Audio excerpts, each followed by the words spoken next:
திருச்சிற்றம்பலம். ஸ்ரீ பரஞ்சோதி முனிவர் அருளிய திருவிளையாடல் புராணம் பாகம் 150 கூடல் காண்டம் கால் மாறி ஆடின படலம் பகுதி 2. மதுரையை ஆண்டு கொண்டிருக்கின்ற ராஜசேகர பாண்டியனாரின் சமகாலத்தில் சோழ மண்டலத்தை ஆட்சி செய்து வருபவர் கரிகால் சோழன் என்கின்ற மன்னர். இவருடைய திருவரலாறு திருச்சிராப்பள்ளி தலபுராணமான செவ்வந்தி புராணத்தில் உறையூர் அழித்த சருக்கத்தில் அமைந்திருக்கின்றது. கோழி மாநகரம் என்று அழைக்கப்படுகின்ற உறையூரில் ராஜ்யபாரம் செய்து வருகின்ற சோழ அரசர்களின் வம்சத்தில் 49 தலைமுறை கழித்து 50வது தலைமுறையில் வன்பராந்தக சோழன் என்ற பெயருடைய ஒரு மன்னன் அரசாட்சி செய்து வருகின்றான். அவனுடைய தேவி புவனமாதேவி என்ற பெயருடையவள். இவர்களினுடைய ஆட்சி நடந்து வரும் பொழுது சாரமா முனிவர் என்ற ஒரு மிக பெரும் சிவனடியார் ஒரு முனிவர் ஒரு நந்தவனம் அமைத்து அதிலே செவ்வந்தி மலர்கள் பூக்கச் செய்து அந்த செவ்வந்தி மலர்களை எடுத்து திருச்சிராப்பள்ளியில் திருக்கோயில் கொண்டிருக்கின்ற எம்பெருமான் தாயுமான சுவாமிக்கு திருப்புஷ்ப திருப்பணி செய்து வருகின்றார். அனுதினமும் திருநந்தவனத்திலிருந்து பூக்கின்ற மலர்களை எடுத்து சாரமா முனிவர் சிவபெருமானுக்கு திருத்தொண்டு செய்து வரும் வேளையிலே அரண்மனையில் மன்னனுக்கு பூக்களை பறித்து கொண்டு போய் கொடுக்கின்ற பூ வாணிகன் ஒருவன் இருக்கின்றான். அவன் இந்த நந்தவனத்தை பார்க்கின்றான். சாரமா முனிவர் வைத்த நந்தவனத்தை பார்க்கின்றான். எம்பெருமானுக்கு என்று அமைக்கப்பட்ட இந்த நந்தவனத்திலிருந்து இந்த பூ வாணிகன் மலர்களையெல்லாம் பறித்து கொண்டு போய் வன்பராந்தக சோழனுக்கு மன்னன் அணிந்து கொள்ளும்படி இந்த மலர்களை திருடி மன்னனிடம் கொடுத்து வருகின்றான். இந்த மலர்கள் எல்லாம் சிவபெருமானது திருப்பணிக்காக அமைக்கப்பட்டவை. எனவே இந்த நந்தவனத்திலிருந்து வருகின்ற புஷ்பங்கள் தெய்வீக வாசனை உடையதாக அதிசயிக்கின்றான் மன்னன். ஆனால் இத்தகைய அதிசயமிக்க தெய்வீகமான வாசம் பொருந்திய இந்த மலர்கள் சிவபெருமானது திருமுடியில் அணிவிக்கப்பட வேண்டும் என்று எண்ணாமல் இந்த பூக்களை தினந்தோறும் தனக்கு கொண்டு வந்து கொடுக்கும்படி அரசன் பூவாணிகனுக்கு கட்டளையிடுகின்றான். பூவாணிகனும் அனுதினமும் அவ்வாறே மலர்களை கொண்டு வந்து தருவதாக சம்மதம் தெரிவிக்கின்றான். மாலை பொழுது கழிந்தபின் ராத்திரி காலத்தில் சாரமா முனிவர் நித்திரை செய்யும் பொழுது இந்த பூவாணிகனானவன் நந்தவனத்திலே புகுந்து அதிகாலை பொழுதுக்கு சற்று முன்னதாக இருக்கின்ற பொழுதிலே மலர்களையெல்லாம் பறித்து கொண்டு திருடிக்கொண்டு சென்று விடுகின்றான். புஷ்பங்களை பறிப்பதற்குரிய காலம் அந்த அதிகாலை பொழுதில் சாரமா முனிவர் எப்பொழுதும் போல தன்னுடைய நித்திய கர்மானுஷ்டானங்களை நிறைவு செய்து கொண்டு சிவாலயத்திற்கு கொண்டு போய் சேர்க்க வேண்டிய மலர்களை பறிப்பதற்காக பூஞ்சோலைக்கு சென்று பார்க்கும் பொழுது இந்த செவ்வந்தி மலர்கள் எல்லாம் ஏற்கனவே பறிக்கப்பட்டு இருப்பதை பார்க்கின்றார். மிகவும் மிகவும் குறைவான எண்ணிக்கையில் செவ்வந்தி மலர்கள் அங்கொன்றும் இங்கொன்றுமாக இருப்பதை பார்த்து வருத்தமடைகின்றார் சாரமா முனிவர். இந்த நந்தவனத்திலிருந்து புஷ்பங்கள் எவ்வாறு சென்றுவிட்டன என்று தெரியவில்லையே. நம்மை விட அன்புமிக்க அடியார்கள் ஒருவேளை இந்த புஷ்பங்களை எடுத்து சிராமலை நாதருடைய திருமுடியின் மேலே தரித்தார்களோ என்று எண்ணிய சாரமா முனிவர் இதை தெரிந்து கொள்ள வேண்டும் என்று அந்த நந்தவனத்தில் இருக்கின்ற சில மலர்களை எடுத்துக்கொண்டு சுவாமி சந்நிதிக்கு செல்கின்றார் சாரமா முனிவர். அப்பொழுது சுவாமியை தரிசனம் செய்யும் பொழுது சாரமா முனிவர் முதல் நாள் சுவாமிக்கு சமர்ப்பித்த செவ்வந்தி புஷ்பம்தான் சிவபெருமான் திருமுடியிலே இருக்கின்றதை அன்றி விசேஷமாக வேறு எந்த புஷ்பமும் இல்லை என்பதை பார்த்த உடனேயே கலங்கி புலம்பி அழுது விம்மிக் கொண்டிருக்கின்றார். அதே நேரம் பூவாணிகன் திருடி கொண்டு போன இந்த செவ்வந்தி மலர்களை ராஜாவுக்கு கொடுக்க அவன் தான் சூடியதோடு மட்டுமல்லாமல் தனது தேவிக்கும் கொடுத்தான். இந்த செவ்வந்தி புஷ்பங்களை வாங்கி பார்த்த புவனமா தேவியானவள் இந்த மலர் சிவபெருமானுக்கு சிறப்புடையது, இனிமையானது என்று நினைத்து இந்த மலர்களை தனது கூந்தலில் தரித்து கொள்ள பயந்தாள், அச்சப்பட்டாள். இதே போன்று அனுதினமும் நடக்கின்றது. இந்த பூவாணிகன் சாரமா முனிவர் எழுந்து வருவதற்கு முன்பே பூக்களை எல்லாம் பறித்து திருடி கொண்டு போய் அரசனிடம் கொடுத்து வருகின்றான். சாரமா முனிவர் இந்த நந்தவனத்தில் யார் வந்து நமக்கு தெரியாமல் இந்த பூக்களை எடுத்து கொண்டு போய் விடுகின்றார்கள், அவர்களை கண்டுபிடிக்க வேண்டும் என்று எண்ணுகின்றார். அந்த நாள் நந்தவனத்திலே அவர் மறைந்திருந்து என்ன நடக்கின்றது என்று பார்த்து கொண்டு இருக்கின்றார். 100 இதழ்கள் படைத்த செவ்வந்தி பூக்களை அந்த பூ வாணிகன் பறிக்கும் பொழுது திடீரென்று எழுந்து போய் அவன் கையை பிடித்து அவன் கழுத்திலே தனது உத்தரிய வஸ்திரத்தை சுருக்கி அவனை இழுத்தார் சாரமா முனிவர். அப்படி பிடித்து இழுக்கின்ற சாரமா முனிவரை பலத்தை உடைய மூடனான அந்த பூ வாணிகன் பலாத்காரமாய் முனிவரை தள்ளிவிட்டு சென்று விட்டான். முனிவர் அவன் பின்னே தொடர்ந்து முன்னும் பின்னுமாய் சென்று கொண்டிருக்கின்றார். அந்த பூவாணிகன் அரசனுடைய அரண்மனையில் உள்ளே போய் புகுந்தான். சாரமா முனிவர் இதனை பார்த்து 1000 முறை கூக்குரல் இட்டு அரசனிடம் அபயம் என்று முறையிடுகின்றார். அரசனுடைய அரண்மனை வாயிலை காக்கின்றவர்கள் அவரை உள்ளே விடாமல் தடுக்கின்றார்கள். அப்பொழுது பரிசுத்தம் பொருந்திய ஒரு பிராமணன் அந்த இடத்தில் வந்து அரண்மனையின் உள்ளே சாரமா முனிவரை அழைத்து கொண்டு போய் உள்ளே விட்டான். மன்னரும் முனிவரை எதிர்கொண்டு வணங்கி நல்ல ஆசனம் கொடுத்து, என்ன புண்ணியம் செய்தேன் நீங்கள் இங்கு வருவதற்கு என்று உபச்சார மொழிகளை கூறுகின்றான். அதற்கு சாரமா முனிவர், என்னை போல எளியவர்களுக்கு நீ புகலிடம் அல்லவா? நான் எம்பெருமானுக்கு என்று அமைத்த நந்தவனம், அதிலே மலர்கின்ற செவ்வந்தி மலர்கள், அதனை ஒருவன் அனுதினமும் வந்து திருடிக் கொண்டு போகின்றான். சிவபெருமானுக்கு என்று அமைத்த நந்தவனத்திலிருந்து மலர்களை திருடிக் கொண்டு போகின்றான் என்று கூறுகின்ற சாரமா முனிவர் ஸ்ரீ எரிபத்த நாயனாரது திருவரலாற்றை மேற்கோள் காட்டி பேசுகின்றார். சுவாமிக்கு என்று சிவகாமி ஆண்டார் என்னும் அடியவர் திருப்பள்ளி தாமங்களை கொண்டு செல்கின்ற போது மன்னனின் பட்டத்து யானை அந்த மலர்களை பறித்து சிந்தியதை அறிந்த எரிபத்த நாயனார் அந்த யானையின் துதிக்கையையும் பாகர்களையும் தண்டித்தார் என்ற அந்த முறைமையினை எடுத்து காண்பிக்கின்றார்.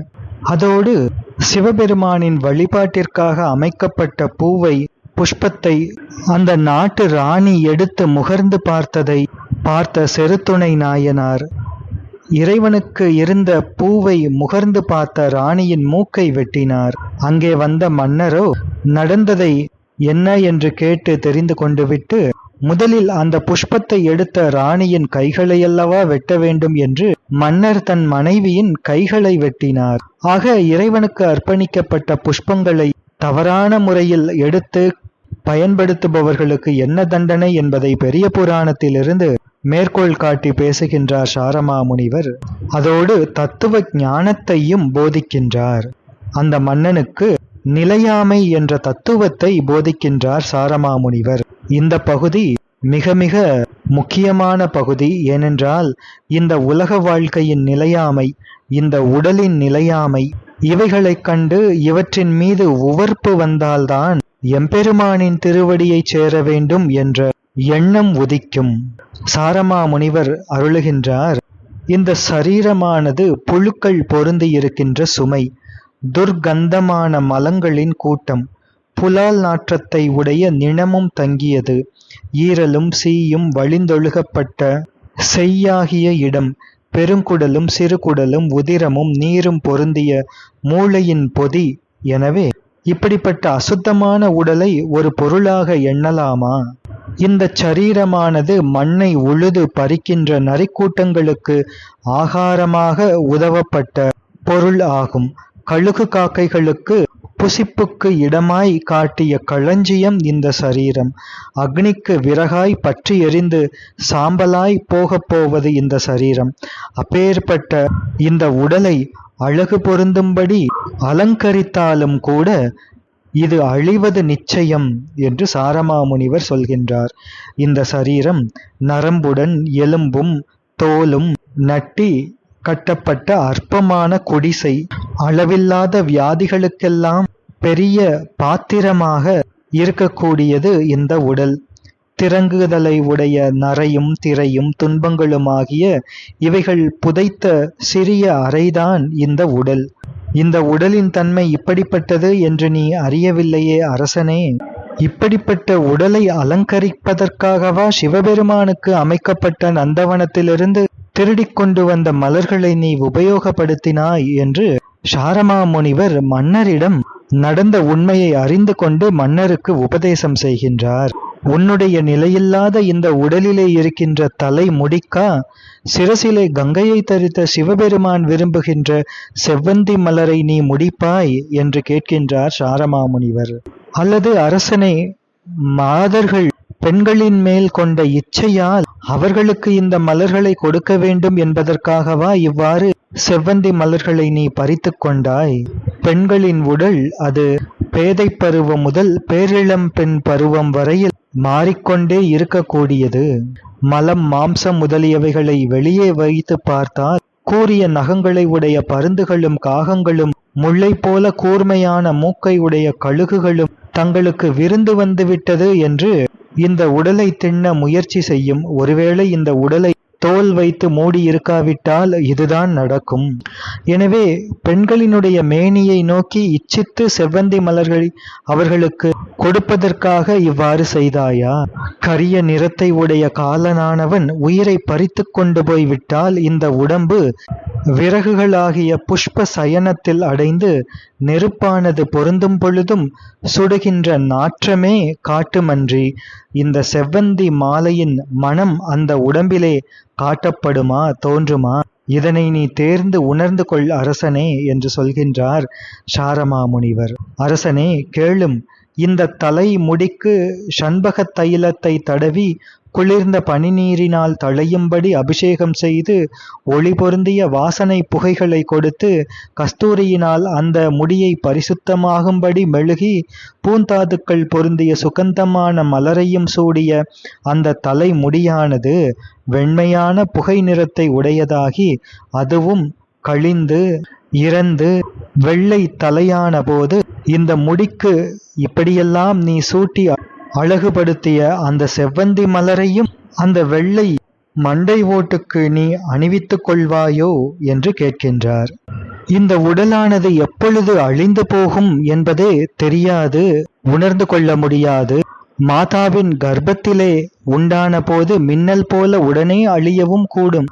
அதற்கப்புறம் ஆமையின் வடிவமாய் பருத்த பின்பும் அழிதல் கூடும்.